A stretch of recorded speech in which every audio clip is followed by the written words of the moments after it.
Kuwait में आग लगने से 40 से ज्यादा भारतीयों की मौत हुई है और इसके बाद पीएम मोदी ने इमरजेंसी मीटिंग बुलाई। विदेश राज्य मंत्री कीर्तिवर्धन सिंह को कुवैत के लिए रवाना किया गया।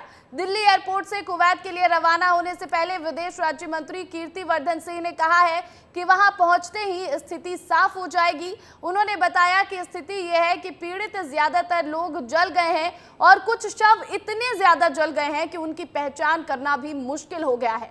पीड़ितों की पहचान के लिए एक डीएनए परीक्षण चल रहा है।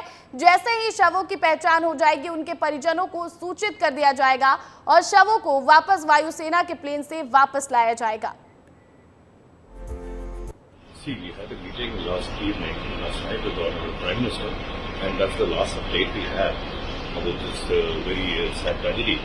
And the situation is that the victims are mostly of war victims, and some of the bodies have been charred beyond recognition. So DNA test is underway to identify the victim, and the Air Force plane is on the way.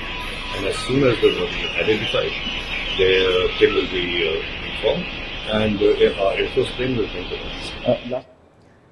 इस खबर पर अमृत तिवारी हमारे साथ live जुड़े हुए हैं। अमृत, जिस तरह से कुवैत में ये घटना घटी है, जिस तरह से 40 से ज्यादा भारतीय मारे गए हैं, क्या कुछ सहायता सरकार की तरफ से दी जा रही है पीड़ित परिवारों को?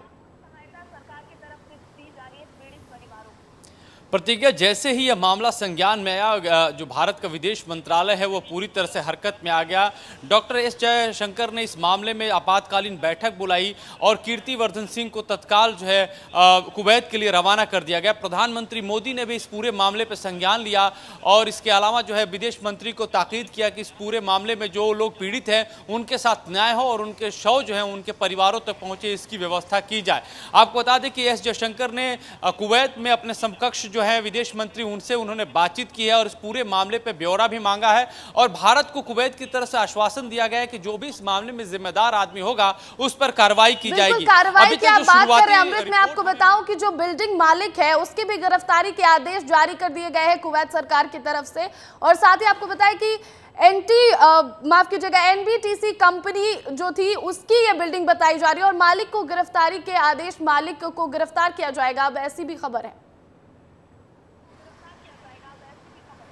जी बिल्कुल, वही मैं बता रहा हूं कि इस मामले में जो है अब जो कार्रवाई है वो वहां जो बिल्डिंग थी उसको लेकर है, क्योंकि उस बिल्डिंग की क्षमता बेहद ही कम थी और उसमें तकरीबन 200 के करीब जो है मजदूर जो है भारत, पाकिस्तान और नेपाल के उसमें जो है रखे गए थे, जिसमें से संख्या सबसे ज़्यादा भारतीयों की है और यही वजह है कि इस त्रासदी में सबसे ज़्यादा कैजुअलिटी भारतीयों की और इनमें सबसे जो संख्या भारत में जो रहने वाले तमिलनाडु और केरल के मजदूर रहे हैं। तो ये जो त्रासदी है, ये जो हादसा हुआ है वो एक तरह से गलती की वजह से हुआ और इस नो डाउट इस मामले में जो कार्रवाई है, जो गाज है, वो जो मकान मालिक है और जो कंपनी है जिसके जरिए ये मजदूर वहां पहुंचे थे वहां पे रखा गया था, ये भी जानकारी मिल रही कि उनको बहुत ही एक तरह से कहा जाए कि एक बड़ा ही कष्टदायक माहौल में रखा गया था। उनको तमाम जो एमिनिटीज, फैसिलिटीज होती है जो पहले से वादा किया जाता है वो नहीं था। ये जब मजदूर सो रहे थे, 196 मजदूर एक 6 मंजिला इमारत में रह रहे थे और इस दौरान यह हादसा हुआ।